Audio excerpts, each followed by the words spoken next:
তো hello everyone, সবাই কেমন আছো? আমি না খুব একটা ভালো নেই, জানো তো। সকাল থেকেই না শরীরটা খারাপ। আর এই ভিডিওটা ছিল বৃহস্পতিবারের ভিডিও, আর আমি ভয়েস ওভার দিচ্ছি হচ্ছে আজকে রবিবার, কারণ শরীরটা ভালো ছিল না। তো চলো ভিডিওটা দেখতে থাকো। তো দেখো, পুজো করতে চলে এসেছি। আর তখনও না আমার শরীরটা খুব একটা ভালো ছিল না, তাও ভিডিওটা করেছি। কিন্তু দুদিন থেকে আমার শরীরটা খুব উইক লাগছিল, কিন্তু কেন আমি সেটা বুঝতে পারছিলাম না। তো যাই হোক, বৃহস্পতিবার শুক্রবারে সকালে আমার না শরীরটা খুব খারাপ ছিল। ঘুম থেকে উঠেই দেখি মাথা ঘুরছে আর শরীরটা কী যেন করছে। তো তারপর ডক্টরের কাছে গেলাম, দেখলাম যে আমার প্রচণ্ড গ্যাসের চাপটা বেড়ে গেছে। তো তারপর ওখান থেকে ওষুধ দিয়ে ইঞ্জেকশন দিয়ে বাড়িতে ছেড়ে দিয়েছে বিকেলে। তো আসার পর রাত্রিরে আবার বেড়েছে।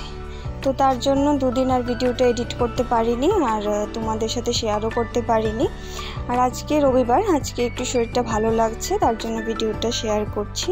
আর এখানে দেখো, আমি স্ট্যান্ড ফ্যান দিয়ে মাথাটা সবসময় শুকিয়ে নিই। কেন বলো তো? কারণ আমি না হেয়ার ড্রায়ার দিয়ে খুব একটা মাথা শুকোই না। আর এখানে হচ্ছে বাতাবি লেবু মাখা। বাতাবি লেবু মাখা খেতে আমি খুব ভালোবাসি। আর মেবি ওই দিনকে আমি বাতাবি লেবু মাখাটা খাওয়াতেই না আমার শরীরটা এতটা অসুস্থ হয়ে গেছে। আর এখানে চলে এসছে আমার একটা পিসি। আর পিসি আমার কাছে একটু ঠাকুরের গান টান শেখে আর কি।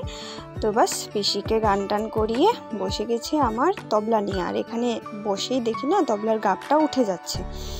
মনটা একটু খারাপ হয়ে গেছে, তো তোমাদেরকে দেখাচ্ছি। আর দেখো, সাদা সাদা হয়ে গেছে তবলাটাতে, আর বায়াটার গাবটা উঠে যাচ্ছে। তো একটু তবলা প্র্যাকটিস করলাম। তখনও শরীরটা ঠিকঠাক ছিল না, তাও বলে না মনের জোর, শরীরের বিরুদ্ধে গিয়েও একটু বসলাম আর কি। গান বাজনা করলে না এমনিতেও শরীর ঠিক হয়ে যায়, আমি ফিল করি আর কি। তো যাই হোক, খাওয়া দাওয়া করে চলে আসলাম ঘুমোতে। তো বাস এখন মোটামুটি একটু ঠিকঠাক আছি, তাই আজকে ভয়েস ওভার দিয়ে তোমাদের সাথে ভিডিওটা শেয়ার করছি। তো চলো, আজকের ভিডিওটা এই পর্যন্ত। সবাই ভালো থেকো, টাটা।